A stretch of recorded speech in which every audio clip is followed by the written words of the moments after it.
ละโมมันไข่ตัวมันระเบิดลงมาบ่ได้มาเบิ่งมันเงานอนแล้วมันไข่เป็นวัด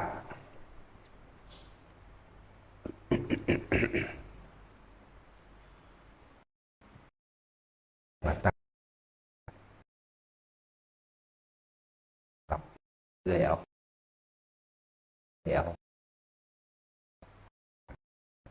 มักเป็นข่าวที่ถึงจะเป็นความอยากแห่งความบุญในเหตุต่างๆความอยากขวาเป็นเรียกว่าก็เป็นตัณหาอันหนึ่งแต่ว่าเป็นตัณหาแห่งมรรคสุทธิตาเป็นตัณหาแห่งความอยากเข้าถึงความบริสุทธิ์หลุดพ้นเป็นตัณหาอันละเอียด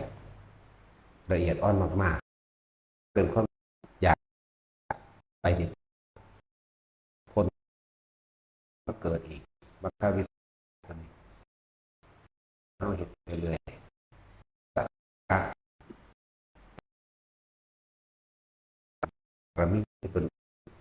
ตั้งใจมุ่งมั่นสู่จุดหมายที่ปรารถนาอันสูงสุดเรียกว่าตั้งใจเอาซาลบามันก็เป็นอยากเป็นความอยากที่ละเอียดอ่อนอยากเป็นความเป็นมรรควิสุทธิ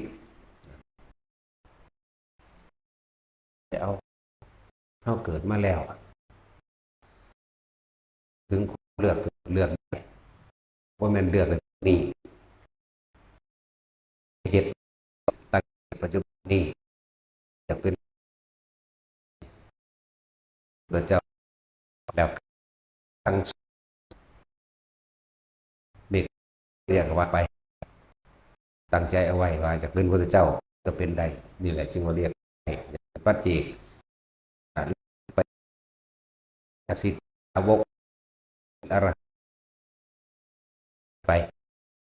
เลือกเกิดจริงบ่ไม่เลือกบ่ได้เลือกได้ตอนนี้ก็เหตุปัจจุบันนี้ใจสุดในแบบเหมือนวิ่งเกิดได้เริ่มมาเลือกไม่กระทั่งแบบนี้ศาสนาแต่ว่าทำตามมรรควิธีมันเด้อยากก็ละบอกกันทางนี้ปันให้กระชับหูแหละวัตถุทั้งนั้นเกิดมากที่ผู้ใด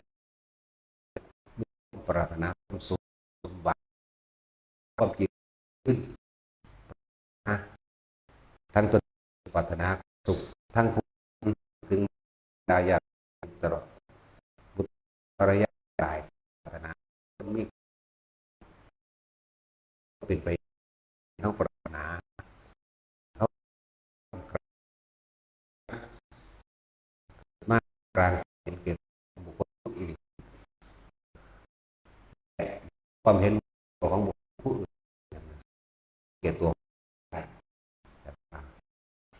แท้จริงแบบคนบุคเอาคนผู้ข่มเหงรังแกและทำร้ายนั่นคือความอยากเราเองอยากเอาใจเข้าไปต่อสู้กับตัณหาของมันก็สู่บ้านอยู่แล้วขอคนตัณหาของมีบ้านฉะนั้นแสนนั่นแก่ใช่ชาวจะเป็นคนหลุดพ้นทั้งปวงชนะตนเพียงคนเห็นหลุดหมายถึงชนะภัยทั้งปวงจากไม่ได้สู่อาจจะขอก็ต้องไปสู่กับปัญหาผู้อื่นอาจจะฟังดีอยากเป็นทั้งอยากให้เขาเป็นสี่บ่อยากเป็นเช่นอยากเขาเป็นเช่นขึ้นอาจจะของเหมือนว่าละบ่อยากให้กำลังเหงพูดเป็นแบบเขานานทั้งสั้นเนาะนี่ นี่กูบางทีนี่ว่าล่ะกูกูเช่นนี่แต่กูมีหน้านะนี่ปัญหาตัวเด็กอยากของว่าสู่กับตัณหาดอกของเองซะทุกคนปรารถนาสู่กับสุขแต่ว่าหลักเป็นทางมีที่ละยืนบนมันก็ตามนั่นแหละว่าเขาเลือกได้เลือกประสาทเราที่ประเด็นไทยตัวพ้นจากความเกิดในสนีแหละมัคคะหรือมัคคะวิสุทธิมีไว้แล้วพุทธเจ้าสอนแล้ววิธีทำหมายถึงเดินตามทางแห่งความบริสุทธิ์หลุดพ้นที่เราไปเมื่อกี้ภาษาบาลีนั่นแต่เขาเห็นเอาของเขาเองบ่มีผู้ใด ปรารถนาความทุกข์จะพ้นดอกวินี่เราก็อยู่นี่เลยทั้งโลกแล้วเพราะว่าสิสัตว์เดรัจฉานหรือเทวดาปรารถนาความสุขสมหวังและความคงแต่ว่ามันบ่เป็นไปอย่างที่เราปรารถนาบ่มีผู้ใดต้องการสงครามบ่มีผู้ใดต้องการอันตรายใดๆทั้งสิ้นบ่มีเนาะแต่ว่าคนเฮาได้เกิดมาแล้วเฮาเลยจำเป็นต้องต่อสู้เป็นธรรมดาต่อสู้เพื่อเอาตัวรอดนั่นบ่ล่ะนั่นแหละมันเลยเป็นตัณหาส้นตัณหาตัณหาเขาตัณหาเราตัณหาของเขา10,000 แสนล้านมันคือตัณหาเราฟังดีๆเด้ว่าอีนั่นโลภอีนี่เป็นจังซั่นความจริงคือตัณหาเจ้าของคือความอยากของเจ้าของนี่อยากให้เขาบ่โลภหมายว่าอยากให้เขาดีอยากให้เขาเป็นนั่นเป็นนี่นั่นแหละคือความอยากของเจ้าของเองบอกว่าบ่ต้องไปต่อสู้กับไผหรอกต่อสู้กับใจตนเองดีที่สุดเดี๋ยวเพิ่นว่าไว้นั่นแหละ ม่านผู้มีฤทธิ์คือความคิดของเฮาเองมันสามารถแสดงฤทธิ์ไปทั้งดีก็ได้แสดงฤทธิ์ไปทั้งร้ายก็ได้เนาะเพราะตัณหาตัวเองบอกว่าบ่มีผู้ใดปรารถนาสงครามแต่ว่าถ้ามันเกิดขึ้นแล้วก็ต้องดิ้นรนเอาตัวรอดเหมือนกันมันเลยเหมือนกับเฮาเห็นมันเลยเหมือนกับเฮาเห็นแก่ตัวล่ะบ่เหมือนล่ะ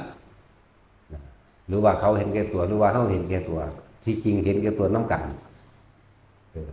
ว่าจังว่าก็ต้องไปต่อสู้กับไผต่อสู้กับความรู้สึกตัวเองให้มันได้วางความรู้สึกในความยินดีพอใจกับทุกสิ่งทุกอย่างให้มันได้อยากให้เขาเป็นแบบนั้นแบบนี้เขาก็ยินดีพอใจอยากให้เขาเป็นคือตัณหาเจ้าของเล่นคือความอยากของเจ้าของเองเล่นมันของผู้อื่นเล่นน่ะอยากให้เขาตามใจเจ้าของอยากให้เขาเฮ็ดจังซั่นเฮ็ดจังซี่แต่นั่นแหละคือความอยากของเจ้าของคือเก่านั่นแหละว่าตาเฮามองเห็นโลกนี้เป็นทุกข์มองเห็นโลกนี้เป็นความบ่จีรังยั่งยืนมองเห็นโลกนี้หาความมั่นคงบ่ได้จากอันจากอย่างนั่นแหละคนได้เอิ้นว่าได้ดวงตาเห็นธรรมจากว่าล่ะเห็นโลกนี้เห็นความเกิดเป็นหยังก็สร้างเป็นทุกข์ทั้งนั้นนั่น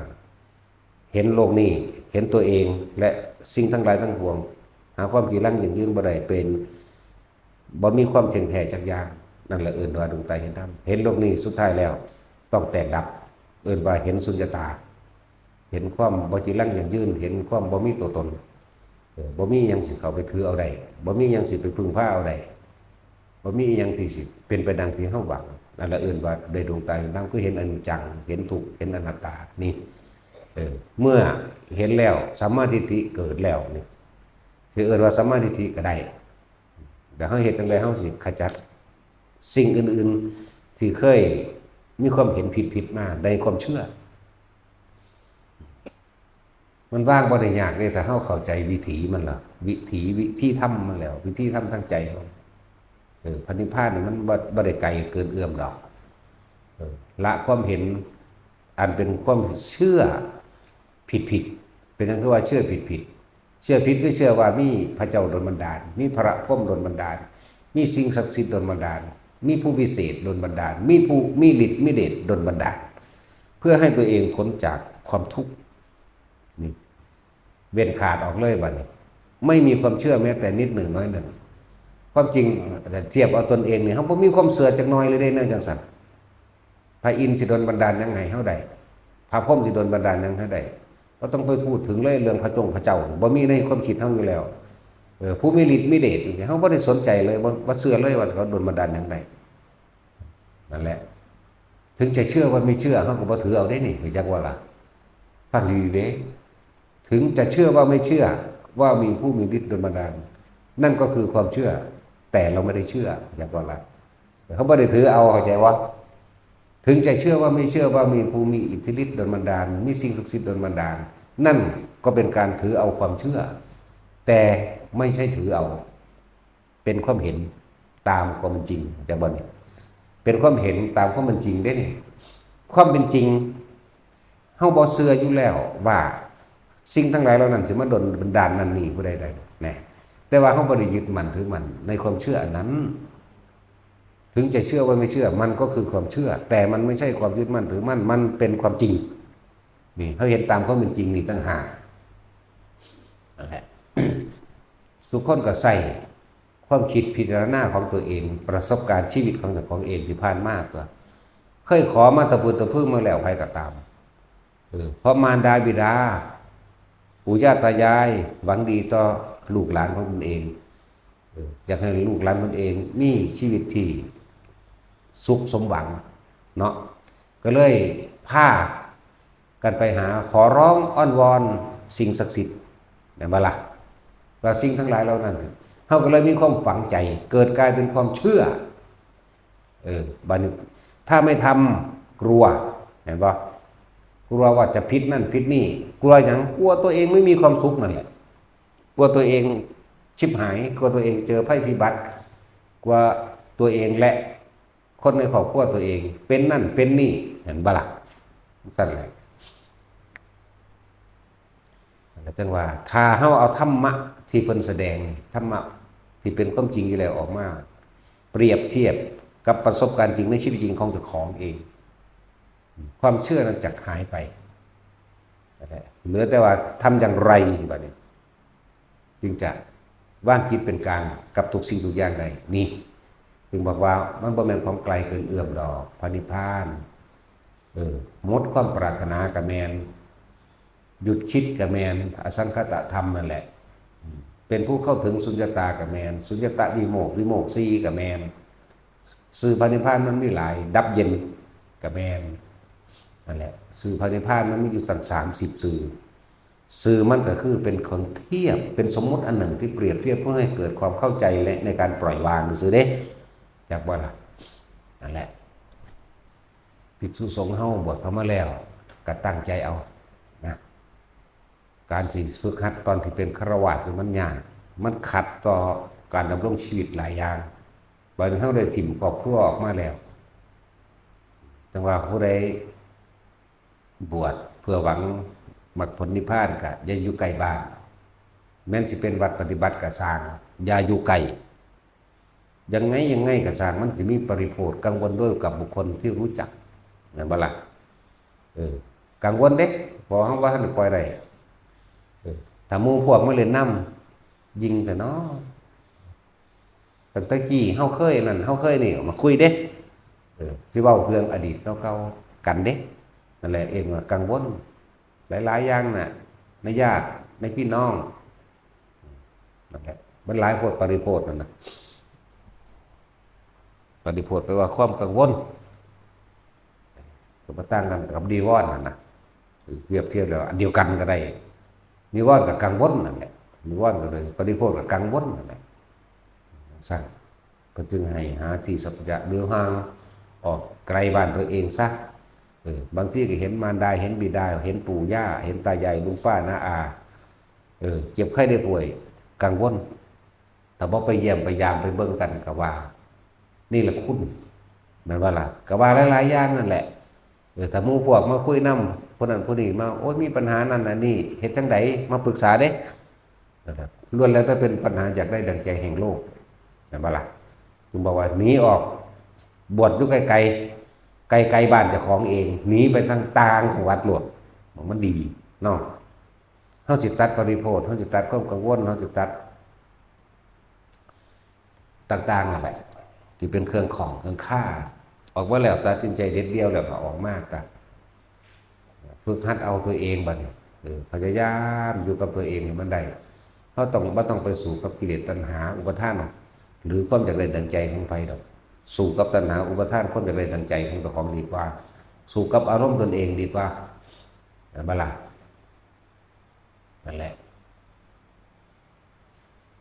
อย่าว่าแต่ผู้อื่นเห็นแก่ตัวความจริงแล้วคือเรานั่นแหละเห็นแก่ตัวแม่นบ่ที่ว่าสู้กับเขาเพื่อจะเอาชนะบ่มีสำหรับเฮาบ่มีความชนะแต่ก็บ่มีแพ้มีแต่การปกป้องตนเองออกมาซื่อๆเพื่อทำประโยชน์ต่อไปในภายภาคหน้าซื่อๆทำประโยชน์ของมันบ่ได้หวังเอาประโยชน์ของประโยชน์ผู้อื่นเฮานี่เบิดประโยชน์แล้วบ่มีบ่ได้หวังว่าสิมีชื่อเสียงบ่ได้หวังว่าสิได้ลาภสักการะนะแหละเหมือนบ่ต่างดอกจากองค์พระธรรมกถึกบ่ได้แสดงธรรมเพื่อหวังลาภสักการะแสดงธรรมบ่มีความกระทบกันแล้วกัน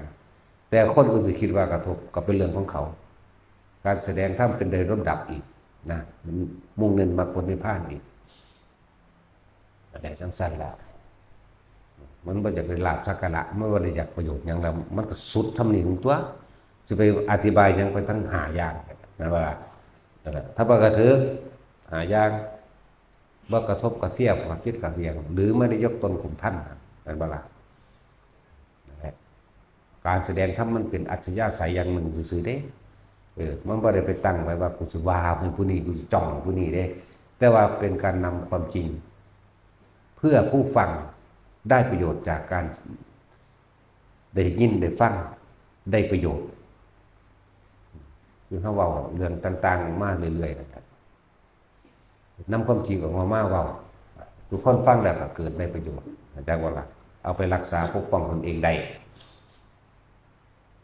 แล้วก็เข้าใจหลายๆอย่างในชีวิตของเองว่าถ้าผู้ใดเห็นอนิจจังเห็นทุกข์เห็นอนัตตาได้แม้จะว่างอารมณ์ต่างๆบ้านใดนั่นจะเรียกว่าได้ดวงตาเห็นธรรมเป็นทางแล้วจากว่าแล้วก็ละความเชื่อต่างๆที่เคยมีมานานออกจากความเห็นของตัวของทั้งบัดจนเกิดกลายว่าบ่มีความเห็นอื่นๆแล้วมีแต่ความจริงว่าเชื่อผีสางนางไม้เทวดาเชื่อพญานุ่งพญานาคเชื่อพญาช้างเชื่อยังกระสร้างว่าเขาจะโดนบันดาลสุขและทุกข์ให้กับเราได้บ่มีเลยได้นี่บ่มีเลยเชื่อว่ามีสิ่งศักดิ์สิทธิ์โดนบันดาลก็บ่มีเลยอีกเดี๋ยวบ่มีในจักหน่อยเลยเป็นดุจดั่งสังที่ขัดดีแล้วล่ะขาว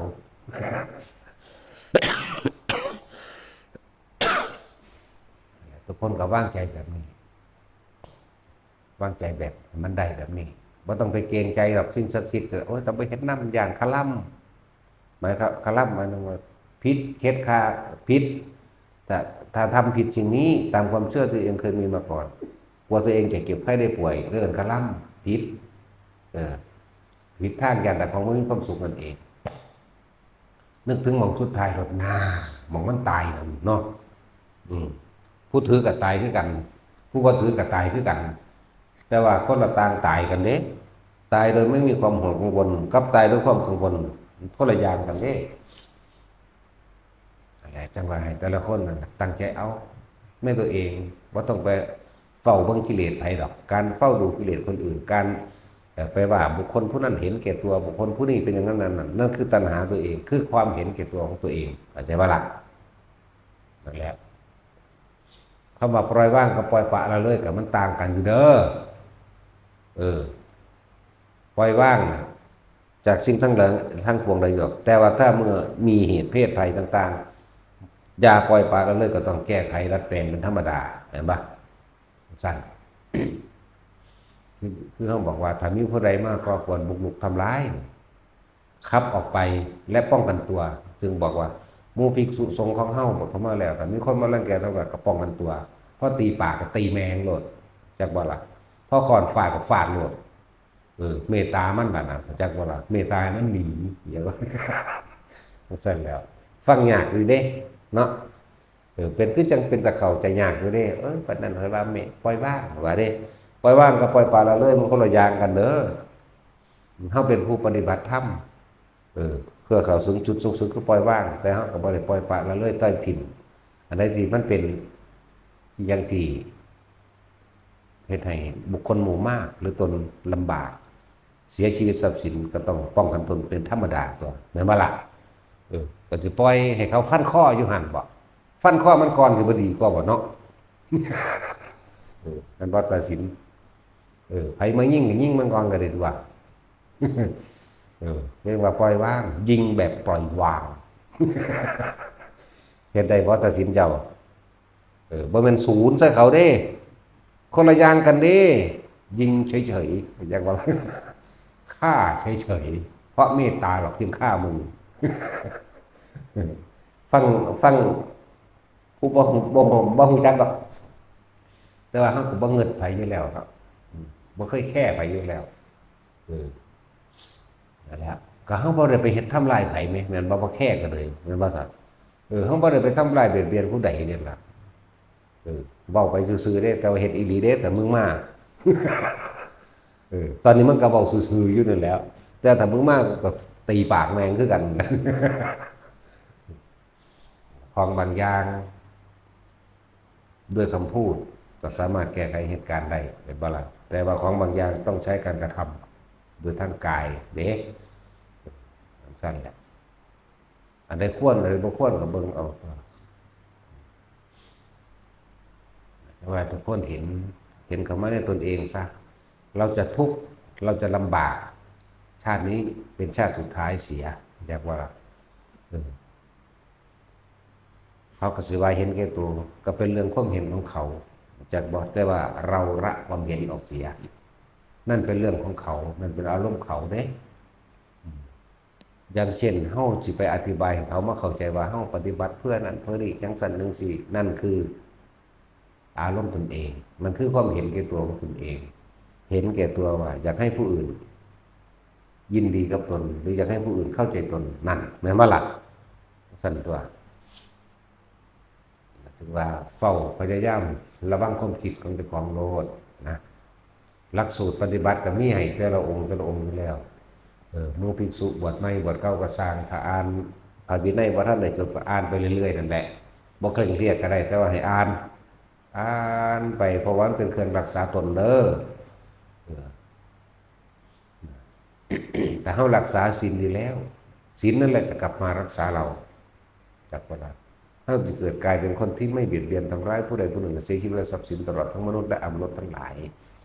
สิ่งทั้งหลายมันจะกลับมารักษาเราเองโดยที่เฮาบ่ต้องไปรักษาอย่างกับมันหรอกใจของเฮามันโล่งว่างออกความคิดแม้เพียงน้อยหนึ่งนิดหนึ่งก็บ่มีเลยในการทำลายไผบ่มีเลยเด้สิไปทำลายแต่ว่าแต่เขามาทำลายก็ต้องป้องกันตัวเด้รู้จักบ่ล่ะแต่ว่าคิดสิเอาชนะนี่มันบ่มีเด้จักว่าจังซั่นแหละฟังยากอยู่เนาะ ฟังยากบ่ยากหรอกว่าต่อคนปฏิบัติแล้วบอกหมู่ภิกษุสงฆ์บอกเขามาแล้วแจกกันเรียบร้อยแล้วมั้งเนาะเป็นหนังสืออริยวินัยนั่นแหละอริยะแปลว่าผู้ไม่เบียดเบียนแปลว่าผู้ไม่มีศัตรูว่าหนทางนี้เป็นหนทางแห่งผู้ไม่มีศัตรูหรือการกระทำนี้คำพูดนี้ความคิดนี้ก็ว่าไปเริ่มว่าอริยวินัยนั่นแหละมันเป็นการรักษาตนเองถ้าเฮารักษาตัวเฮาดีแล้วมันทั้งมีดอกเครื่องรักษาเฮาเองก็คือศีลนั่นแหละจะกลับมารักษาเฮาเองมันสิเหนือกันอันหนึ่งไปอีกตกน้ำบ่ไหลตกไฟบ่ไหม้ที่ว่านั่นแหละบ่ถึงฆ่าก็บ่ตายดอกนอนตาถึงฆ่าได้เฮ็ดจังได๋ก็ตายถึงบ่ถึงว่าแต่มันตายแนวใดก็ตายสร้างแมงนะเนาะมันตายบ่ได้เงินจักเม็ดเด้นั่นแหละแล้วเฮ็ดจังได๋มันก็ตายอยู่แล้วแม่เนาะป่วยจัก10 ปีจังตายกับถึกยิ่งตายทีเดียวอู้ยบ่เลือกเอาถึกยิ่งตายนี่แล้วเนาะหรือสิเอาป่วยบ่แท็กซี่มึงแน่ฟ้าผ่าเปรี้ยงตายบ่เดียวอุ้ยมักก็สิมาป่วยเป็นปีพุ่นเนาะมันเฮ็ดจังมันก็ตายอยู่แล้วแหมมันสั่นตัว นั่นแหละคือเฮาเข้าใจและถึงที่สุดของมันว่ามันต้องตายอยู่แล้วนะเอาแล้วบ่ได้หวั่นไหวกับความตายบ่เงิดแบ่งสั่นหันเข้ามาเรื่องการปฏิบัติตามธรรมดาเฮาก็รักษาพระวินัยครับภิกษุบวชใหม่เฮาก็ท่านได้รู้พระอรหันต์ก็เฮ็ดผิดโลกอยู่เด้แต่ว่าบ่มีโทษแต่ว่าล่ะสมัยตะกี้พระอรหันต์ก็เฮ็ดผิดอยู่ดินั่นแหละพระพุทธเจ้าจึงบัดกัดว่าควรกับไม่ควรเพิ่นจึงมีพระวินัยขึ้นมาเรื่อยๆเห็นบ่ล่ะเป็นธรรมดาศึกษานี่แล้วมันก็เป็นเครื่องอยู่ของเฮาเองนั่นแหละภิกษุสงฆ์ก็ดีอยู่ในเรียกว่าอยู่ในพระวินัยอยู่ในพระธรรมอันเดียวกันถ้าพระวินัยตั้งอยู่มรรคผลนิพพานก็ตั้งอยู่ในคนบุคคลผู้ตั้งอยู่บุคคลผู้ศึกษาอยู่มรรคมีองค์8ตราบใดที่ทุกคนเข้าใจสัมมาทิฏฐิถูกต้องดีแล้วพระอรหันต์ก็มีอยู่ในหันจากว่าล่ะซึ่งว่าอรหันต์หรือมรรคผลนิพพานก็อยู่ในกับบุคคลผู้ในมรรคมีองค์8นั่นแหละมรรคเป็นต้นผลเป็นปลายถ้าอยู่ในหนทางของมันอยู่แล้วผลมันก็คือพ้นทุกข์นั่นเองนั่นแหละฝึกเอาเฮ็ดเอาสำหรับพวกเราก็ใส่หลักสูตรนี้ไล่ซักหลักสูตรอานาปานสติคือสติปัฏฐาน4แล้วเราก็ตั้งแต่ว่าเป็นเทคนิคพิเศษหรือฝึกหัดการบริการสร้างกรรมฐานขึ้นมาอันใดอันหนึ่งเพื่อเป็นฐานที่ตั้งแห่งความรู้สึกเป็นวิหารธรรมแห่งเราเองเป็นเครื่องอยู่กับว่าเป็นวิหารธรรมกับว่าเป็นการทำความรู้สึกให้อยู่ในกายแห่งตนเองกับว่าย่านี้ลักสติปัฏฐาน4สติแปลว่าหนึ่งปัฏฐานแปลว่าตั้งไว้ยังลงเข้าถึงปัฏฐานแปลว่ามั่นคงกับความรู้สึกที่อยู่ในกายนี่อยู่ในเวทนาอยู่ในจิตนั่นแหละเดี๋ยวทำคือสิ่งทั้งหลายทั้งปวงนั่นก็เกิดของมันเองถ้าจะพูดถึงอานิสงส์แห่งการทรงชาติเจริญชาตินะมันหลอดได้แบบโน้มความดีให้ปาฏิหาริย์โลดที่จริงก็คือเป็นกำลังจิตแห่งตนพี่จังเขาเห็นข่าวเครื่องบินตกมีผู้หลอดอยู่คนเดียวเขาเห็นอย่างเขาคือหลอดเนาะจากเวลาเขาทรงชาติเนี่ยเขาทำสมาธิมาตลอดเนี่ยนั่นเป็นคนเกิดอยู่ต่างประเทศแต่เสื้อสายอินเดียเสื้อสายอินเดียกับอังกฤษหรือยังนี่แหละแต่คนพวกนี้สิมักสินั่งสมาธิตลอดแต่ว่ามักสิอยู่กับลมหายใจในขณะที่บ่แม่นข่าวว่าหาก็เห็นตอนที่เครื่องบินคือเรื่องครึ่งได้จากว่าครับเราเห็นมานานแล้วเป็นเครื่องสังสมของมานานแล้วคิดเบิ่งอันที่มีข่าวเครื่องบินตกตายเบิดนั่นแหมบ่เบิดดอกยังผู้เดียวเราก็แค่บาดเจ็บคือจังเป็นขาหันพยกจักหน่อยนึงเด้ฟังเราเว้าแล้วสะสมการทำสมาธิมานานนั่นแหละจิตแล้วก็ตั้งมั่นดีในฌานดีแล้วในขณะที่คนกรีดร้องเสียงหน้าหวาดกลัวย่านตายสำหรับเราเนี่ยสงบนิ่งอยู่กับลมหายใจเลยนั่นแหละแล้วก็ไปนั่งในที่คนบ่จากนั่งเราไปนั่งในที่คนบ่จากนั่งเลข11มันเป็นเลขขวางสำหรับเขาแต่คนผู้นี้จะเราทำสมาธิเราภาวนาเราเห็นนิมิตของเราอยู่ตลอดนิมิตอย่างดินบินเลข11ก่อนจะเกิดเหตุมือหนึ่งก็เห็นนางสี่แท่งแล้วขึ้นเครื่องบินแล้วแล้วไปขอเปลี่ยนแหลกที่นั่งเขาก็มักแล้วเขาบ่มักเลขนี่เนาะแล้วก็ไปนั่งเครื่องบินเริ่มขึ้นแล้วก็ทำสมาธิของเราเองเหมือนอยู่กับลมหายใจเขาออกนะมีอาการปิติเป็นตัววิญญาณว่าเป็นทรงชาติเมื่อเครื่องบินเกิดเครื่องมันล้วนขึ้นมาปุ๊บค่อมมันล้วนว่าสามารถยกหัวเครื่องบินขึ้นสูงกว่านั้นได้ปุ๊บนั่นแหละหัวก็ดักลงมาคนอื่นห้องกรีดวีดร้องวีดวาดย่านตายแต่ว่าเราตั้งใจอยู่กับลมเลยอยู่กับอุณาโลมนั่นแหละตั้งใจอยู่กับปิติพร้อมอยู่กับลมพร้อมเลยจนว่าเครื่องบินต้มแล้วนี่ถือกระเด็นออกมาแบบไหนตอนนั้นไม่รู้แค่ว่านี่แหละจึงบอกว่ามันออกมาแบบปาฏิหาริย์แต่ว่าปาฏิหาริย์นั้นไม่ได้เกิดขึ้นจากผู้อื่นโดยบันดาลเด้ปาฏิหาริย์นั้นเกิดขึ้นจากตนเองสร้างเองเนี่ยนั่นจากว่าละกำลังฌานสมาธิว่ามรรคสิทธิฌานมรรคก็คือทาง สิทธิก็คือความสำเร็จหรือหลอดหรือนั่นแหละสิทธิก็เลยเครื่องคุ้มครองกันเลยสิทธิชาญหรือว่าเพ่งอยู่ในเครื่องคุ้มครองอะไรป้องกันตนป้องกันจิตตนนั่นแหละแล้วก็กระเด็นออกมาพอชีวาถึงในเหตุการณ์นั้นมันจะเป็นมึนงงอย่างว่าเป็นมึนงงตลอดคนอื่นตายเบิดไหมยังผู้เดียวนะคน300 กว่าคนไหมแม่นบ่ล่ะนั่นแหละหรือหลายๆคนที่มารายงานกับเขาเองว่าประสบพบเหตุแล้วจึงเชื่อจึงบ่เชื่อกับสร้างแล้วมันเป็นความจริงของสูไหมแต่อันนี้เป็นคำบอกว่าตะกี้ก็เฮ็ดไปธรรมดาเหมือนลำเพิ่นวงศกรจังซี่รถส้นปึ้งจังซี่รถส้นจังซี่แต่ว่ามันออกมาหม่องรถส้นแหมมันแปลกประหลาดมันออกมาได้จังใดสัตว์แทนที่มันสิถือแง่ยับเข้าไปได้พุ่นเด้มันแสบซ้ำมีคนขวางมันอีกผู้หนึ่งพร้อมมันขึ้นหลุดออกมาได้ครับนั่นแหละพอเขาบ่ได้ตื่นตระหนกตกใจอีหยังเขาสิเพ่งในลมของเขาเองเขาสิเพ่งในอาการของเขาเองปิติของเขาเองหลายคนโพดรอกที่บอกมาเนี่ยบักปามเลยอีกผู้หนึ่งเลยลูกอันไปลูกตามักเลาะนะผมยาวๆสกปรกแบบอันหัวเขาเล่าแล้วนะเราบ่มีเงินซื้อผงสักผ้าสักหัวเล่าว่อนนะอีปามเขาบักปามไปแล้วรถส้นมันแย่เขา3 คันหมดตัวบ่เป็นยังแต่มันจักสิส่งชาติหรือบ่ส่งชาติมันแต่ว่าหลวงพ่อช่วยหนูด้วยมันเอิ้นใส่เฮาแล้วมันก็โยนความผิดโยนความถูกโยนความดีไว้เฮาว่าเฮารักษามันกูบ่ฮู้จักหยังได้กูนอนหลับอีหานี่ว่าบักหานี่แต่ของนี่นั่นล่ะเป็นผู้เฮ็ดให้จิตตั้งมั่นในตนเองจักว่านั่นแหละทุกอย่างเกิดปาฏิหาริย์ยังก็สร้างเกิดขึ้นจากเจ้าของเด้อบ่ได้เกิดขึ้นจากผู้อื่นเลยอาศัยหลวงพ่อเป็นผู้นึกถึงสื่อคิดไว้เลยตั้งมั่นมันเลยเป็นอารมณ์เดียวบ่แม่นหลวงพ่อไปซอยไผบ่ได้ตั้งแต่ของยังไปบิณฑบาตมันยังเหยียบน้ำโยกลงบัดนึงอยู่ให้บ๊อบบี้มันได้ดึงออกให้ว่าถ้าเป็นนั่นนี่ผู้อื่นบ่เด้ค่อยปัดออกให้เดี๋ยวนี่ก็อีกเหตุการณ์หนึ่งพวกนึงชี้บิ๊กไบค์เป็นกลุ่มใหญ่นั่นก็ฟ้องไปบักไกลเหมือนกันอีกผู้นึงฝรั่งตัวฟ้องบัก50 เมตรนั่นแล้วแม้กระทั่งตึกถล่มเป็นว่าเขาก็เคยแชร์คลิปออกไปกับตัวฝรั่งนั่นแหละ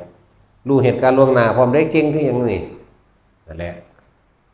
แต่เว้ากับไผบ่ได้เว้าได้กับหลวงพ่อเท่านั้นแหละก็มาฝึกน้ำเมานี่แหละ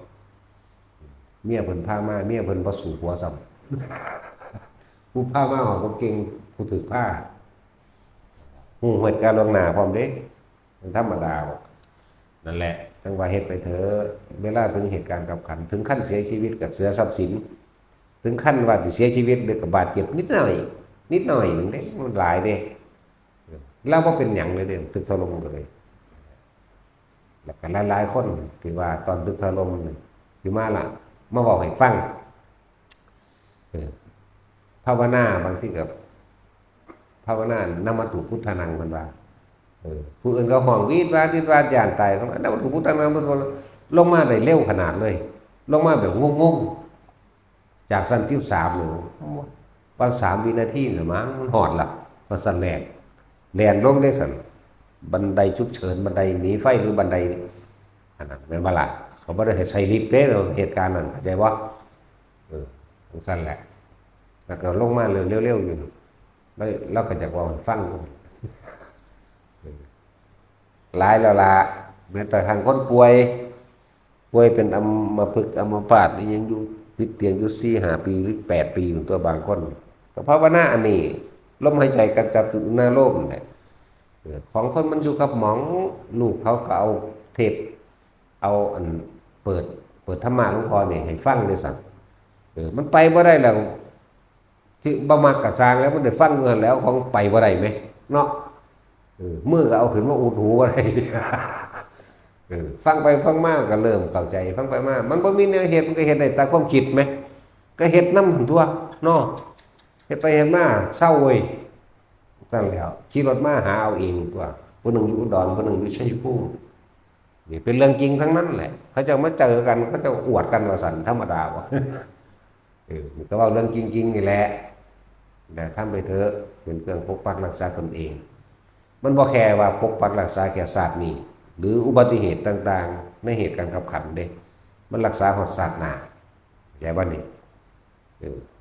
ในจิตสุดท้ายสิตายเฮ็ดจังใดจิตสุดท้ายมันสิรู้มันรู้ก่อนสิตายตัวก็มันชินมันก็แรงเข้าของมันเองคนมันชินบึ๊บของหูดังโลดจังต่ำกับพรหมกายยิกาล่ะวะเอาต่ำสุดเลยเนี่ยนะอายุ1 กับพุ่นเด้อายุมันน่ะธรรมดาวะยิ่งมีประกอบการฟังธรรมอาศัยปัญญาจากพระพุทธเจ้าอนิจจังทุกขังอนัตตานั่นแหละปัญญากันเองนั่นแหละหลายๆอย่างในหันแหละในมรรค8ละในอริยสัจ4ละในเหตุและปัจจัยแห่งความเวียนว่ายตายเกิดและเหตุและปัจจัยแห่งความบ่เกิดมันมีในหันแหละสำหรับคนที่ทรงชาติคือบอกเข้าเหตุอีเดียวนี้แหละอย่างหน่อยก็ไปพบสันแรกนะไปพบสันตัวนั้นแล้วมีสิทธิ์สิเลื่อนขึ้นบนเด้บ่แม่นแต่ว่าสิเบิดกำลังแล้วสิลงมาเกิดเด้ถ้าเป็นพวกอันสมาธิเหมือนกันแต่ว่าขาดปัญญาถ้าสิเว้าเรื่องรูปฌาน4อรูปฌาน4โตเดียวกันกับมูลฤาษีชีไผ่ก่อนพุทธเจ้าเกิดอันเดียวกันแต่ของเฮาเสริมเข้าไปด้วยการเห็นตามความเป็นจริงจะบ่เรื่องว่าปัญญาเฮาอาศัยปัญญาของพุทธเจ้าคือเขาแย่งมากนะมันไม่ถึงไหนหมดอายุแล้วมันก็จะลงมาเกิดมาสั่นสร้างมึงแล้วเนาะกูอาศัยพระพุทธเจ้าเด้อาศัยธรรมะพระพุทธเจ้าเด้เป็นทางไปแต่ว่าชาตินี่เหมือนกันชาติและอรูปชาติเหมือนกันทุกอย่างเหมือนกันถ้าบอกเรื่องชาติและอรูปชาติต่างกันตรงที่ปัญญาคือความเห็นจากบ้าละความเห็นจริงนี่ตั้งหากถาลาลดาบทและอุตกะดาบทได้ฟังธรรมพระพุทธเจ้าที่สุดปากพระพุทธเจ้าเว้าปุ๊บบรรลุเบิดได้นั่นน่ะจากบ่ล่ะเขาพร้อมแล้วได้ในความสงบนั่นน่ะขาดแต่ความเห็นในการว่างความสงบเท่านั้นนั่นเด้สิ่งทั้งหลายทั้งปวงไม่เที่ยงหนอนี่ซ้ำนี่นึงเขาเจ้าก็บรรลุได้แล้วนะซั่นแหละไม่ควรเข้าไปยึดมั่นถือมั่นมันสิแล่นพึบไปโลดดอกปัญญาของเจ้านี่เรียกว่าเสียดายเจ้าตายก่อนพุทธเจ้าก็ตั้งใจว่าสิไปโปรดเอาอาจารย์เพิ่นนั่นแหละอาจารย์สอนทั้งรูปฌานกับอรูปฌานนั่นล่ะทั้งสั้นแล้วอาราดาบทสอนรูปฌานให้อุตกาดาบทสอนอรูปฌานให้คนมันเป็นนี่แหละมันข้าวเดียวมันก็เป็นตัวเนาะของมันเพิ่นสั่งสมมาไว้แล้วแต่ปุเล่ภพชาตินับประมาณบ่ได้บ่แห้งเนะนิดหน่อยมันก็ปุ๊บขึ้นโดยได้ล่ะขนาดบ่มีไฟสอนสมัยพระวิชาเป็นโพธิสัตว์คือจันทกุมบ่แม่นคือไอ้เตเมใบเห็นบ่เตเมใบทำท่าเป็นใบจนถึงฮอด16 ปีเอาโลดทำท่าเป็นใบง่อยเปียเสียขาเพิ่นจะอ่อนไปบาดไปออกบวชก็ว่าคืออาทิตย์เดียวนึงทำให้ฌานสมาบัติเกิดขึ้นแล้วก็สำเร็จอภิญญา5พร้อมเทศนากลางอากาศก็ได้จังซั่นแล้วของเพิ่นมีมาแล้วแหมบ่ได้ยากเด้นึกๆมันก็ไปเด้จังซั่นแหละว่าฝึกไปเถอะมันบ่ส่วนมันบ่สูญหายไปไหนมันบ่หายดอกท่านยังมีเบิดผลเด้แต่จะว่านี่ของท่านหรือของกินทั้งกินเข้าไปมันก็เบิดไปมันเป็นวัตถุเนาะเหมือนกับของท่านเฮาท่านศาสตร์นี่ศาสนาเฮาเป็นรับผลท่านของเฮาเองว่าเป็นมันก็เบิดไปแต่เฮาบ่ตื่นเพิ่มก็มาใหม่แต่ว่าองค์ฌานจักบอกมรรคสิทธิฌานยังอยู่เพียงแต่ว่ามีผู้แนะหรือน้องเขาปุ๊บส่วนผู้เจ้ามันบ่มีผู้แนะผู้น้องดอกจักว่าล่ะเพิ่นเป็นของเพิ่นเองอยู่แล้วบ่ได้สอนเพิ่นสั่นตอนเพิ่นเป็นนางในวันแรกนขวัญเพิ่นคือเขาฌาน4พุ่นแม่นบ่สั้นตัวอุตการเราบ่ได้สอนนี่ล่ะบ่ทันเห็นซ้ำ29 ปีมันได้เพิ่นออกบวชแต่ตอนที่เพิ่นไม่เป็นใหม่ๆที่แรกไผสอนเพิ่นสั่นเพิ่นเป็นเอาเองของเพิ่นได้นั่นน่ะส่วนไม่เป็นนั่นกุมารน้อยๆอยู่นั่นน่ะสิกขะกุมารเพิ่นนั่งสมาธิดิหมู่เขาพูดแล่นไปญาติเขาว่านเขาอยากได้เม็ดพันธุ์เขามงคลเนาะจะเบิ่งพระราชาแหลกหน้าขวัญเป็น นั่งอยู่ห่มบ่าทำสมาธิเข้าสู่ฌานสีเฉยเงาห่มใหม่ก็ยังบ่ค่อยไปตามปกติของมันเนาะตามธรรมดาแล้วมันสุว่าตาเว้นมันขึ้นทางนี่เพิ่นมานั่งอยู่พี่นี่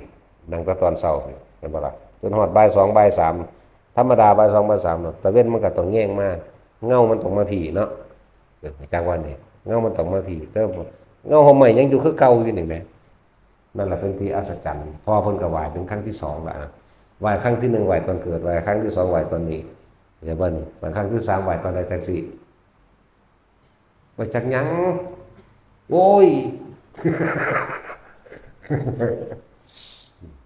นั่นแหละไหว้ตอนบวชจักว่าล่ะไหว้ครั้งที่1ไหว้ตอนเกิดไหว้น้ำอุ่นกับบิลฤาษีนั่นน่ะแต่ว่าล่ะแล้วเป็นอัศจรรย์ที่น้ำอุ่นดูเพิ่นสิให้สิไปน้อมหัวใส่กับบิลฤาษีบ่ได้ที่จักบ่ล่ะอชิตาดาบสนั่นแหละฤาษีประจำเมืองกรุงกบิลพัสดุเอิ้นกับบิลฤาษีแล้วเพิ่นแสดงปาฏิหาริย์ขึ้นไปเหยียบเทิงชฎาซักทีแน่ผู้นี้ยกมือไหว้กูไหว้นำมันตัวจังซั่นแล้วยกมือไหว้กูไหว้นำตัวขนาดผู้มีอภิญญาขนาดนี้ยังไหว้ไหมเนาะผู้เป็นพ่อก็ไหว้นำตัวนั่นแหละแล้วก็ฝึกไปมันจะเป็นเครื่องปกปักรักษาเฮาเองแล้วก็เป็นเครื่องปกปักรักษาใจของเฮาเองบ่ให้ไปตกสู่ที่ต่ำเด้คิดดีๆเด้อตราบใดที่เฮายังอยู่ในลมหายใจนี่กับอยู่กับอุณาโลมนี่จังซี่ที่เฮาตั้งกรรมฐานอันใดอันหนึ่งให้เกิดขึ้นอยู่กับกรรมฐานทำให้เกิดขึ้นได้มันคงปักหลักดูให้มันอยู่หม่องนี้นะนั่นแหละมันจะเป็นเครื่องปกปักรักษาเฮาไปเองประคองจิตมันไม่ได้คิดออกได้ล่ะมันต้องเกิดได้เนาะเอาสิเอาเรียงลำดับบัดนี้หลายคนยังสับสนอยู่หลายคนยังสับสนเขาอ่านในหนังสือวิตกวิจารปิติสุขเอกคตาบัดนี้เขาวิตกนี่หมายถึงว่าเฮานึกเฮาตึกเฮาตรองหรือสติเฮานึกถึงลมหายใจเข้าและหายใจออกอยู่ตลอดแล้วก็จะตามลมลงท้องเด้อให้ก็ดีแล้วก็จะไปตามลมว่าลมถึงปลายไอ้ชานจมูกบ่ต้องลมบ่ต้องตามมันนี่เอาสุดหรือเอาม้วนๆอยู่เฉพาะฮักๆนี่ถ้ามันสุดแค่ปลายคิ้วเฮานี่แหละไปปลายคิ้วร่วมเข้ากันนี่ปุ๊บหายใจเข้าเนี่ยปุ๊บมันเย็นๆเข้าหรือออกมันก็เย็นอยู่จังซั่นแหละนั่นแหละประคองไว้อย่าคิดถึงสิ่งอื่นปิติก็เกิดเป็นว่าวิตกวิจารคือประคองเอาไว้หมายถึงบ่คิดออกบ่คิดออกจากลมหายใจปีที่เกิดสุขเอกคตานิชั้นที่1เข้าใจแล้วแบบมื่นตาเฮ็ดสำหรับห้องที่มื่นตาเฮ็ดลืมตาท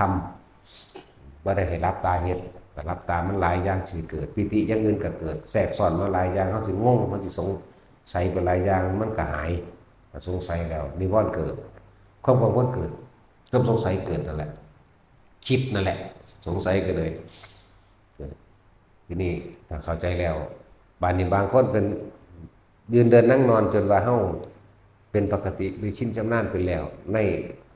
ลมหายใจเราก็นึกถึงเข้าและออกปิติเราก็นึกถึงแล้วก็รู้ทราบได้นี่เป็นชั้นที่1ต่อมาเฮาเฮ็ดคล่องดีแล้วยืนเดินนั่งนอนได้คล่องดีแล้วชั้นที่2สิเป็นเราเองเข้าใจบ่เป็นเราเองจังได๋เพราะว่าเฮาได้ผลจากเบื้องต้นย่างไปซื่อๆมันก็ขึ้นนึบเลยนี่ชั้นที่2บ่มีความคิดเด้เข้าใจบ่ล่ะชั้นที่2บ่มีความคิดเด้อเป็นเอาเองปราศจากความคิดนึกความรู้สึกอันเป็นอุเบกขาที่ใจมันสงบลงแล้วร่วมแล้วมันเลยมาออกตรงนี้นึบขึ้นเลยนะนุ่งๆขึ้นเลยนิ่มๆขึ้นเลยโลดนี่คือชั้นที่2บ่มีความคิดถึงว่าปีติสุขเอกคตาใช่บ่ล่ะชั้นที่3นี่บาดนี้ก็สิว่าบ่มีปิติแต่ว่ามีแต่คำว่าสุขเอกคตานี่หมายถึงว่าจิตสงบจากบัดนี้สงบกับปราศจากความคิดลึกเข้าไปอีกแต่บ่มีโตนั่นบัดนี้เลย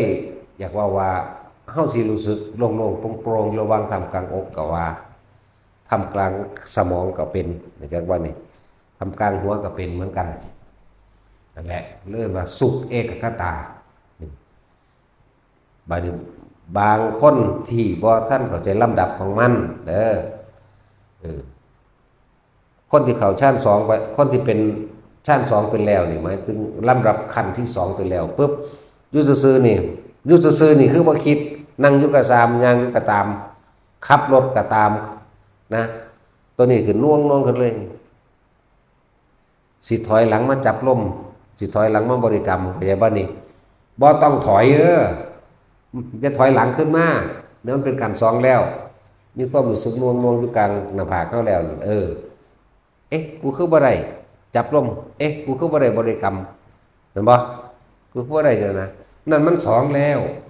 เลยบอกว่าให้สังเกตแค่ความรู้สึกที่มันขึ้นโลดอยู่กับความรู้สึกอย่าคิดแทรกแซงอย่าคิดหาคำตอบอย่าคิดหาเหตุหรืออย่าสงสัยนั่นแหละท่านสองมันมีความคิดได้ที่หนึ่งยังว่าวิตกคิดนั่นวะที่หนึ่งนั่นนะที่สองไม่มีคิดปิติเกิดขึ้นเลยอย่าถอยหลังขึ้นมาเป็นชั้นหนึ่งเด้ทั้งสั้นเนี่ยบอกลำดับมันก่อนอันตัวที่สามนั่นน่ะมันไม่มีความรู้สึกไม่หนีหรอก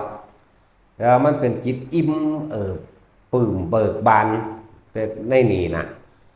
เลื่อนว่าสุขเอกคตาที่สามนี่ขั้นที่หนึ่งหูแล้วขั้นที่สองบอกแล้วบ่ได้คิดยังขึ้นมานวงด้วยมีปิติเป็นเครื่องยืนยัน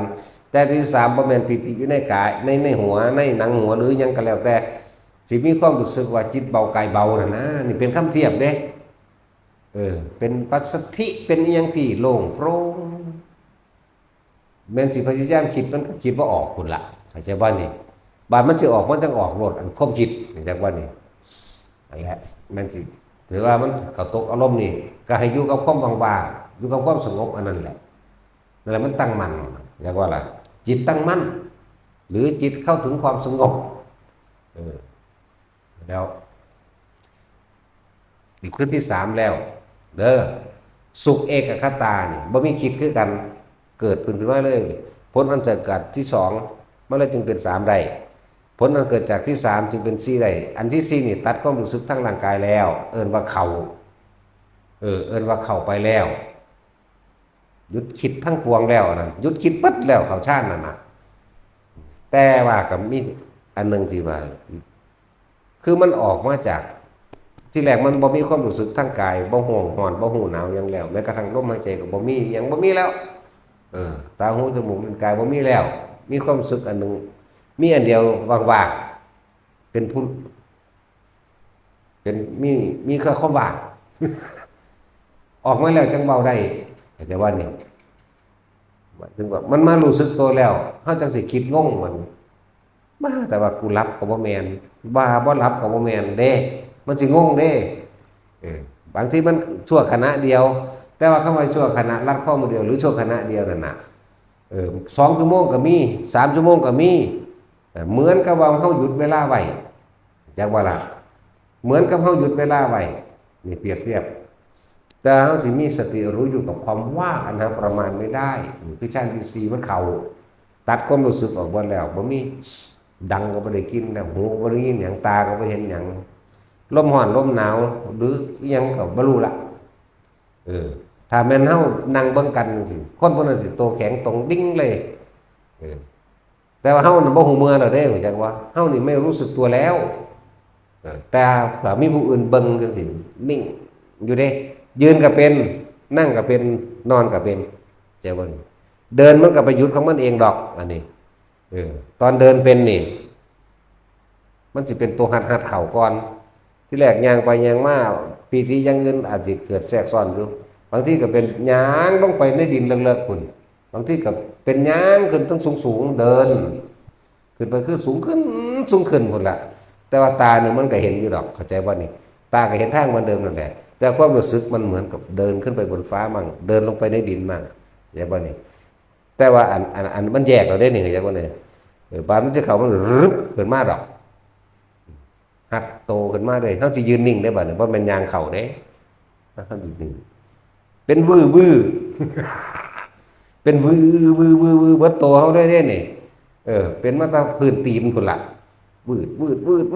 ขึ้นเลยจนว่าเป็นคือจังหยาค่าเกิดเต็มหัวเต็มหน้าสางหลางอยู่หมดแหละนั่นแหละแล้วก็ตัดหายปุ๊บวันนี้คือจังชั่วขณะหนึ่งนี่บางที่มัน5 ชั่วโมง6 ชั่วโมงแล้วก็มีแต่ว่าเขามีความตอนเขาออกมาแล้วนี่มันคือชั่วขณะเดียววันบ้านาทีเดียวหรือคือข้าวเดียวนะแจ้งเราก็มีเด้อันนี้เว้าตามกับของเป็น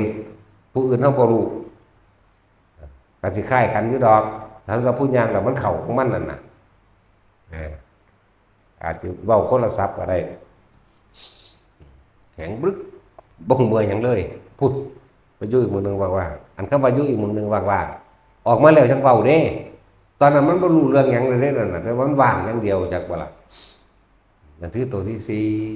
เอิ้นว่าเขายืนก็เป็นนั่งก็เป็นนอนก็เป็นจังซั่นแหละส่วนมากนอนเฮาบ่จะเข้ากับมันดอกห้ามมันไปหามือพ้นสิว่าตายอีกละเนาะมีแต่ยังไว้ระหว่าง3 กับ 2ตัดละปลาย3บางที่ก็ตัดรูไปนะ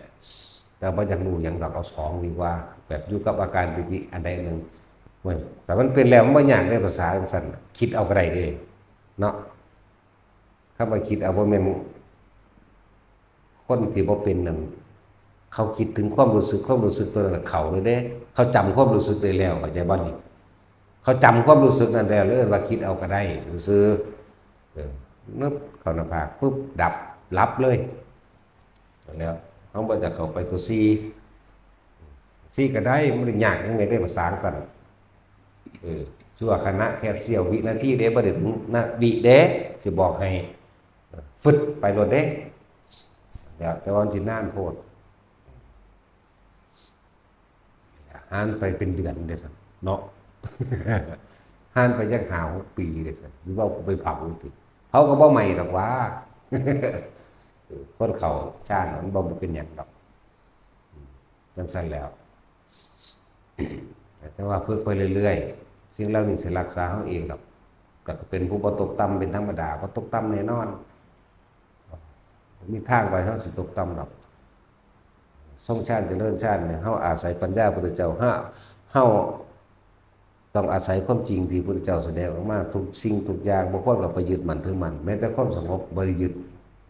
ฝึกไปเถอะฝึกไปเรื่อยๆเมื่อถึงจุดใดจุดหนึ่งแล้วมันบ่ต้องฝึกมันบ่มีปฏิบัติมันบ่อีหยังเองมันสิเป็นธรรมชาติปกติของมันเองดอก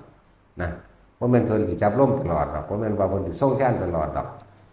เมื่อถึงที่สุดของมันแล้วมันก็แค่รู้กับธรรมชาติเป็นหนึ่งเดียวกันครับบ่ว่าสิกายบ่ว่าสิหยังก็แล้วแต่ธรรมชาติเบิดนั่นแหละเป็นธรรมดาอย่างสั้นฝึกไปตอนนั้นว่าท่านได้อีหยังก็สร้างนี่เอา1 2 3อยู่นี่แหละ4ก็สร้างก็ให้มันรู้นำซื่อๆเด้อหลายอย่างที่มีปีติแทรกซ้อนแต่เฮาให้เอาอันเดียวเด้อเพราะว่าเฮานี่อย่าหนีออกจากฐานที่ตั้งแห่งการกระทำหรือฐานที่ตั้งแห่งจิตหรือสมาธิเป็นว่าจิตตั้งมั่นให้ตั้งมั่นอยู่ในฐานเฮาต้องมีฐานที่รับรู้แห่งความรู้สึกในกายเอื่นว่ากายเวทนาจิตเวทนากายอยู่ในนี่ส่วนอันอื่นบางคนมันก็บ่อยู่ของเก่าเด้มันขึ้นหัวเข้าใจว่าล่ะก็ให้รู้สึกกับหัวนี่แหละเนิบนาบไปมันบ่มีความคิดหยังดอกแต่เอาความรู้สึกรู้กันเข้าใจบ่นี่บางคนก็ลงกลางสมองเย็นลงโปร่งแม้สิเห็นหัวกะโหลกก็สร้างเหมือนกับเปิดไฟน้อยๆอยู่ในนี่ก็ตาม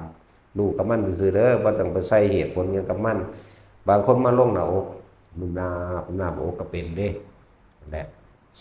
ละก็เลยว่ารู้สึกโตอยู่ในกายนั่นเองอยู่จังซี่มันสิเลื่อนไปใส่กระสังมันรู้กับมันรู้สึกไหมรู้สึกว่ามันลงขอเท้ารู้สึกว่ามาหัวเข่ารู้สึกว่ามาเอวรู้สึกว่ามาท้องมาหน้าอกรู้สึกว่าขึ้นหัวรู้สึกว่าในกลางสมองในกลางหัวกะโหลกรู้สึกว่ามาหนังหัวบนหัวรู้สึกว่ามาในขากรู้สึกว่ามาในลมแล้วแต่นั่นแหละบางคนก็โยกก็รู้ว่าโยกนี่เฮาใส่ความรู้สึกหยุดความรู้สึกได้เพราะว่าจะเอาความรู้สึกเดียวอย่าบ่ล่ะบางคนก็ขนลุกมืดขึ้นกระจ่างเฮาบ่ต้องไปจับตัวนั้นเฮาจับตัวนี้เหมือนเดิมหน้าหยาหน้าตึงหน้าช้าๆเด้ แต่มีคือจังแม่งไตให้ไตยังไปครับเมื่อตาเห็นโลดมันจังบ่สงสัยอย่างเหลือบตาดูแต่ความคิดไม่ได้ไหลไปแล่นไปกับสิ่งที่ตาเห็นเข้าใจว่านี่มันเลยบ่สงสัยนี่แหละเป็นนั่นก็ให้เมื่อตาคือเฮาย่างไปในสุวัทุติยฌานปีติสุขเอกคตาเนาะปีติเกิดขึ้นแล้วนี่ตาเฮาก็เห็นคนย่างไปแต่เฮาบ่คิดนำคนย่างเข้าใจว่านี่หูเขาก็ได้ยินว่าเขาย่างไปทั้งเบาเรื่องนั้นเรื่องนี้เวกว่าเขาก็หูบ่ทุกเรื่องนั่นแหละที่เขาบอกกันแต่ว่าเขาบ่คิดนํเขาเมื่อไม่คิดกับเขาผิดถูกก็ไม่มีแต่ว่าล่ะผิดถูกบ่มีเด้พอใจและไม่พอใจก็ไม่มีสุขทุกข์ก็ไม่มีอีกกับเขานั่นน่ะเพราะว่าเขาบ่คิดเวลาจึงบอกว่าเกาะตัวนี้เข้าไปซะก่อนอยู่ในฐานนี่แหละอยู่ในฐานที่ตั้งแห่งการทำฐานตั้งแห่งจิตหรือสมาธิจิตตั้งมั่นตั้งอยู่ในฐานนี่เป็นเบื้องต้นอันนี้ทุกคนฝึกมันให้มันตั้งมั่นทุกคนฝึกให้มันตั้งมั่นอย่างนี้จากตัวนี้อาการโยกจะเกิดขึ้นโยกซ้ายโยกขวาใช้ความรู้สึกหยุดบัดนี้มันก็โยกหน้าโยกหลังใช้ความรู้สึกหยุดบัดนี้หมุนได้บัดนี้จะว่าหมุนไปก็ใช้ความรู้สึกหยุดอยู่ตัวนี้หยุดนี่ไม่ได้คิดอย่างว่าเลยมันเป็นความรู้สึกของมันเองครับแม้แสงสว่างสิเกิดขึ้นกระช่างตาเห็นอยู่มันตาในกระช่างตานอกกระตามแต่ไม่ได้คิดกับสิ่งที่เห็นหูได้ยินอยู่แต่ไม่ได้คิดกับสิ่งที่ได้ยินกลิ่นมีอยู่กระทบอยู่แต่ไม่ได้คิดกับสิ่งที่ได้ดมที่ได้กลิ่นหอมเหม็นกระช่างนะบางที่ร่างกายมันยืดขึ้นเงาวืดแต่เราไม่ต้องไปสงสัยไม่ต้องไปตกใจกับมันเอาความรู้สึกนี่จับอย่างเดียวจับความรู้สึกนี่อย่างเดียวในระหว่างการผ่านะครับบางที่มีอีอย่างที่ลอยลงมาจากอากาศทั้งสิ้นแล้วก็เบิ่งแต่บ่คิดเนี่ยแต่ที่ว่าเปรียบเทียบคือเขานั่งอยู่มองนั่งเขาเองอยู่หน้ากุฏิข้างนอกก็นั่งเบิ่งนั่นฟังธรรมมันคนบอกกันพุ่มพำมากจนเข้าใจว่าบ่ได้คิดเด้แต่ว่ามีความรู้สึกว่าคือคนอีหลีหันเบิ่งแต่บ่คิดหันไปเองโดยอัตโนมัติโดยบ่มีความคิดว่าสิหันไหมมันนี่ว่าวางแต่กูสิศูนย์สักคนบาดหันเบิ่งแต่ว่าบ่คิดแหมหันเบิ่งว่านึกว่าพวกนั้นพวกนี้มาบางทีมันคือจังหาแต่เฮาก้มเลยย่างกายไปกายมาบักหลายพุ่นบัดเงยหน้าเบิ่งแต่ว่าบ่คิดว่าสิเงยหน้าเบิ่งแต่ว่ามันเงยไปเอาเองนี่แหมเข้าใจบ่เดี๋ยวนี้อุ้ยศูนย์ซะเนาะบาดนี้เคยเป็นอยู่บ่พวกนี้มันเงยเบิ่งโดยบ่ได้คิดว่าสิเงยมันหันเบิ่งโดยบ่ได้คิดว่าสิหันจังซั่นแล้วเป็นจังซี่ตลอดนั่นแหละถึงเลยว่ามันเป็นปกติแล้วสังเกตว่ามาฮู้นั่นเห็นนี่นะแต่เฮาบ่ได้เอามายืนยันตัดสินกับไผแต่จึงว่าเปรียบเทียบอยู่เมื่อวานนี่ก็ดีซ้ำความรู้จำของพวกเจ้าอย่าเอามาคุยเด้อแม่นบ่ล่ะแต่ความรู้จริงๆเฮายังบ่ยืนยันตัดสินว่ามันจริงบ่น่ะแบบว่าบ่ได้ถือเอาจักอันจักอย่างเลยพุ่นน่ะแต่ว่าเห็นอยู่รู้อยู่หังบ่ถือว่าจริงหังบ่ถือว่าบุญหังบ่ถือว่าบาปหังบ่ถือว่าผิดหังบ่ถือว่าถูกคือมันบ่มีหยังแล้วนี่แหมหันเบิ่งโดยบ่ได้คิดนี่แปลกประหลาดบ่ล่ะนั่นแหละมันเหมือนกับปฏิกิริยาเอฟเฟกต์นั่นแหละสมมุติว่ายุงกัดเฮาบ่ได้คิดว่าสิตบเด้แต่ว่าตบปัวหล่นไหมเอามึงคิดจะสิตบอยู่บ่จังซี่มึงเคยเป็นบ่นั่นแหละต้องเทียบต้องสิจังไงในเพราะหลายคนเป็นอยู่ถูกยุงกัดบ่ได้คิดว่าสิตีมันตายเด้แต่ว่ามือมันไปเนาะสั้นแล้วนั่นแหละลักษณะนั้นหันเบิ่งโดยบ่ได้คิดว่าสิหันเงยหน้าเบิ่งบ่ได้คิดว่าสิเงยหน้าบางทีมีอีหยังลอยมาทางฟ้าเงยเบิ่งอยู่เพราะว่าเฮาก้มจุดแต่ว่าเฮาเห็นนี่แหมเข้าใจบ่นี่แต่ว่ามันก็เงยขึ้นไปเองโดยบ่ได้คิดว่าสิเงยเบิ่งนี่แหมรู้จักเบิ่งบ่ได้พวกบ้านนอกนั่นน่ะไปว่าดูแงนหน้าดูภาษาไทยแท้เด้นี่จังว่านี่เงยเบิ่งโดยบ่ได้คิดว่าสิเงยนะบางทีมันมองทะลุออกไปฮอดใต้ดินหมดเด้มันแปลกประหลาดอยู่เด้ พุดเห็นเบิดล่ะในเมืองนั้นเมืองนี้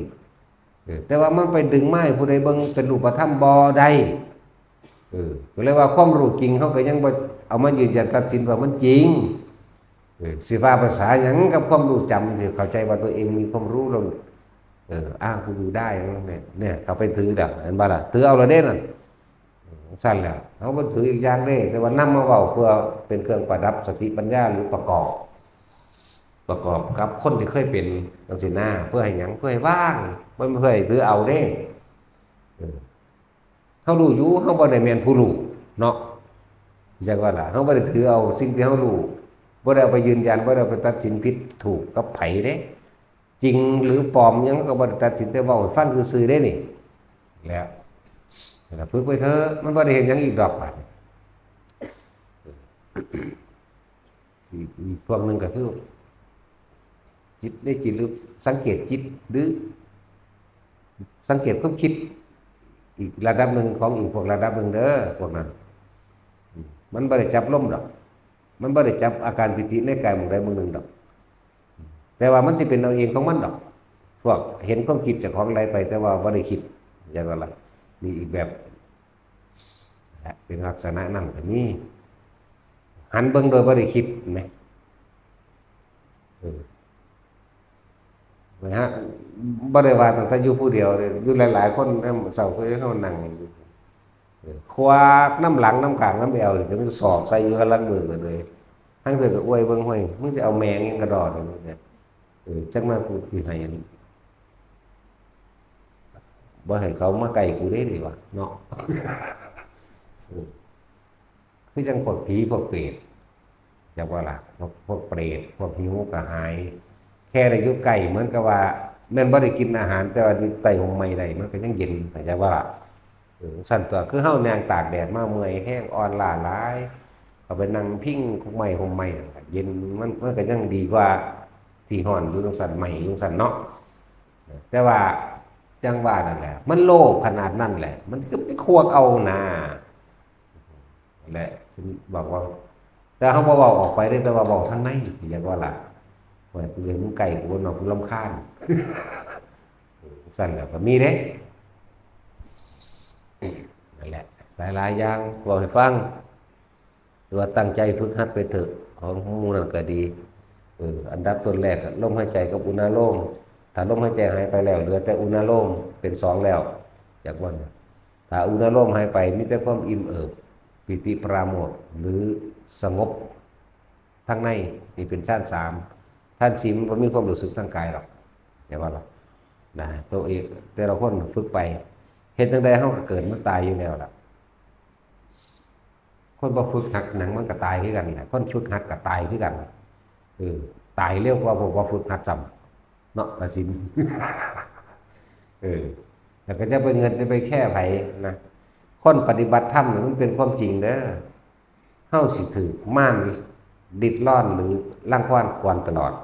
แต่ว่าม่านนั่นก็เป็นม่านในใจเฮาเก่าแหละเป็นอภิสังขารม่านใหญ่หมู่วัดในม่านทั้งหลายกิเลสม่านขวางแบบใดทั้งในบางที่ก็ไปรับตายหรือฝันเห็นเลขหรือเห็นเลขหรือเห็นนั่นเห็นนี่ถ้าว่าได้ซื้อบ่เป็นหยังได้ถือหมดถ้าซื้อแต่ผิดโลดศูนย์ได้บัดนี้เนาะนั่นแหละกิเลสม่านหรือบางคนฝึกไปดีแล้วเอาความได้ดังใจหรือเอาทรัพย์สมบัติมาให้เด้หลงไปนำเด้คือมันสิมีลาภสักการะเกิดขึ้นจังซี่นะแม่นบ่แม่นพระสงฆ์ยังก็สร้างแบบมันสิรู้สึกว่าค้าขายกันดีนั่นกันดีเลยบ่มีเวลาภาวนาจังซี่แหมนี่เอิ้นว่ากิเลสม่านขันธม่านบัดนี้คือหยังเจ็บแข้งเจ็บขานั่นแหละแต่ว่าเฮาบ่ให้ไปอดไปทนเพราะมันมีผู้ใดสู้ความรู้สึกทางกายหรือทางกายได้ดอกบ่มีพระอรหันต์ก็บ่สู้ปวดเอวคือกันนั่นแหละเหมือนว่าซั่นภาษาอย่างกับเฮาจึงบอกว่าบ่จำกัดท่ายืนเดินนั่งนอนเมื่อจะนั่งแล้วพลิกขิ้งรถเพิ่นหยังแต่มันสิเก็บขาปวดเอวดอกเนาะแต่ว่าจะพลิกออกจากใจอย่าพลิกออกจากลมหายใจนี่อย่าคิดออกจากความรู้สึกนี่ผู้ที่สองผู้ที่หนึ่งลมหายใจกับอาการปิติจะพลิกออกถ้ามันปวดขามันก็ความรู้สึกมันบอกอยู่ดอกเว้ยบ่คิดก็พลิกได้ล่ะคือจังเฮาหันเบิ่งโดยบ่ได้คิดเห็นมั้ยแล้วคื คือยังตบยุ่งโดยไม่ได้คิดว่าสิตบยุ่งไหมมันก็เปี้ยไปหมดได้ล่ะตายซ้ำตายก็เห็นรู้ได้ว่าตายจากว่าล่ะแต่ว่าไม่ได้คิดจากว่านี้สั้นแล้วนั่นแหละฝึกไปเห็ดไปผู้อยู่สองกับสองได้แล้วก็อยู่สองไปเลยจะไปคิดจะไปถอยหลังขึ้นมาประตูมีอยู่สี่นี่ชั้นที่หนึ่งที่สองที่สามที่สี่มันไปสองแล้วเขาก็เป็นธรรมดามันก็งงไปเลยแต่ฟังแต่เข้าใจได้แล้วอ๋อเพิ่นว่าชั้นสองเนาะอยู่กับมันโหลดจะถอยหลังมาเป็นหนึ่งแต่ไปสามแล้วเอ๊ะกูคือบ่มีความคิดเด้นั่นเอาความคิดเข้าไปแทรกแล้วอันที่สามนี่โล่งๆเลยเด้สงบแบบสงบนะว่าจิตตั้งมั่นในความสงบถ้าคิดแทรกปุ๊บก็สงบแล้วว่างก็ให้รู้ว่าว่างอาจจะว่านี่แล้วมันว่างมันสงบเขาเรียกว่าสุขเอกคตาสุขใดจะยิ่งกว่าความสงบไม่มีนั่นแล้วสงบยุ่งสั้นเป็นเอกะเป็นหนึ่งนะเห็นยุ่งสั้นไหลไปมาเรื่อยๆชินชำนาญส่วนการคำว่าวิปัสสนากับพิจารณาแล้วก็เห็นตามความเป็นจริงนั่นแหละว่าสิ่งทั้งหลายทั้งปวงเกิดดับกันนั้นบางคนก็ไปถือเอานั่นแหละเห็นอนิจจังถ้ายึดเป็นทุกข์แน่ทุกข์ว่าเกิดกับดับเพื่ออนิจจังอนัตตาเป็นของคู่กันเด้ออนิจจังกับอนัตตาติดกันเด้แล้วไปยึดนำกระทุกข์กันแหละผู้คนเข้าใจอนิจจังอนัตตาแล้วถ้าสิว่าเหลือทุกข์อยู่อันเดียวกับทุกข์ทั้งกายเท่านั้นแหละทุกข์เพราะว่าร้อนเพราะหิวเพราะว่าหนาวแต่ว่ามันบ่เข้าซึมจิตมันบ่เข้าทั้งในเพิ่นดอกเพิ่นเข้าใจดีแล้วจังว่าครับเจ็บท้องเพิ่นก็เจ็บท้องอยู่ก็ไปปัวมันก็บันไปหาแนวปัวบรรเทาลงปวดหัวก็กินยาร้อนก็อาบน้ำเป่าพัดลมหนาวก็ห่มผ้าเป็นว่าซั่นนั่นแหละเนี่ยเขาเจ้าแค่บำบัดทั้งกายซื่อทั้งใจบ่มีงานพร้อมแหมโอ้ยก็เรื่องพระอรหันต์เขาก็บ่เคยเป็นดับบ่เป็นนั่งเว้าซื่อนั่นแหละไปเถอะขันสุดท้ายมันบ่ได้มีมรรคอันใดเด้จากวันขันสุดท้ายมีสิรู้ไปในจิตซื่อๆเด้จากว่าละขันสุดท้ายเขาเจ้าบ่แต่ว่าเขาเจ้าเดินจงกรมเฮ็ดหยังภาวนาเฮ็ดหยังเพื่อเป็นตัวอย่างแต่จริงเขาบ่มีแนวเฮ็ดแล้วเด้นั่นเบิดงานยังแบบเขาใส่ซาปานอะไรกันอย่างน้อยที่เขาไปหั่นนะจบกิจโอ้ยจบกิจหาแต่งค่ำมาดึงดูดคนไปหล่อเงินเขาถ้าปากแดงเปรตเลดอยู่อีหาแจ่มกันชมพูอ่องตองเนาะนี่ถ้ากูจะมาเป็นเมียแล้วมึงจะไปสอนผู้ใดที่จบกิจใดจังซั่นมึงยังแต่งตัวแนวนั้นอยู่เนาะผมก็ยอมแดงจ้อยบอยกวันผีกองก้อยผู้พ่อมันเป็นฝาดนี้มันเนาะตัดสิน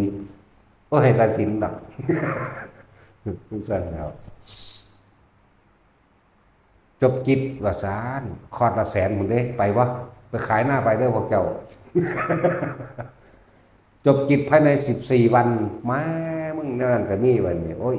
เนาะอีห่ามเอ้ยกูฟ้องเด้กูเซิงมึงนี่ว่ะอยากกันนะแท็กซี่เมียนบ่มึงบ่กล้าเว้าเมียมันว่าจบกิจ100,000แมงบัญญัติเป็น70,000เด้ถ้าอนาคามีจบกิจแห่งอนาคามี70,000ว่าซั่นสกิทาคามี50,000นะว่าซั่นแม้นั่นนี่ก็มีโอ้ยพวกปัญญาอ่อนไปเด้เนาะพวกปัญญาแก่ว่าลงไปหรอกนั่นนี่ก็มีเด้อเงินหลายถ้าปากแดงเปรตเลนอีหางเอ้ยมันสั่นแล้วบางผิวมันท่าอ่อยออปูหลานยังก็ไม่พอแห้งทุ่มหูก็ใส่อีกโอ้สารพัดต้องเพื่อไปยืนยันในความจบกิจเนาะแต่ก็คือว่าเราว่าหลอกลวงกับตรงประมวลเป็นธรรมดาประมวลสละสลวยใส่ซับหนึ่งบ้างนี่ธรรมดาเขาก็ฟังหัวไปบอกกันมันก็จากหัวไม่ได้ตั้งใจหัวได้มันหัว มันหัวเอาเองเรียกว่าหลักฟังไปมันก็ยิ้มไปน้ำหัวไปน้ำตลอดเลยโอ้ยจบกิจไปอยากบรรลุอรหันต์100,000ขนาดแม่งบานนี่ละนี่เบิดอะไรกันเลยมันเป็นบ้าครับแบบมันเอาเงินเสืออะไรโอ้ยเศรษฐีมันก็มาเสือหมดทุกคนเนาะบางเขาว่าเศรษฐีว่าก็มันจบอีหลีแม่กูมีอะไรกูจะป้อมใส่หาใส่ตัวเนาะนั่นแหละจบกิจในพุทธศาสนาปะนะเขาจะต้องไปฝังปีบัดอยู่บัดจินที่ถึงหลอกหรอเนาะแหละหลายอย่างเลือกเอาเฮ็ดเอาใครก็ดีพระเจ้าคนไก่เฮาพวกเฮาเลือกเอานี่ดอกก็ไม่จะบอกว่าเขาดอกเขาจะกะสิพอดีก็ไปคนกินอยู่บ่ขาคนกินอยู่บ่เนาะแต่ว่านี่ก็ขาทั้งนั้นขาทั้งเศรษฐกิจสั่นแหละหลายอย่างเตือนไว้นะพวกหลอกลวงมันหลายมีพระมาบอกน้ำเด้จะว่าล่ะแต่ว่าหน้ามาน่ะอีนั่นน่ะสีงามๆแน่อยู่ดอกเพราะว่ามันบ่ทันเฒ่าแต่มีพระมาบอกรับรองให้เด้ก็ติดต่อไปแล้วเจ้าจบกิจเลยไม่ยอมว่าซั่นแม่งบัดนี้ตีนทางยังบาดบักหาวเอ้ยจบกิจเลยไหมมันนะแต่ก็หลอกเด้อแนวนั้นเด้อเราบ่บอกสื่อเขาหรอก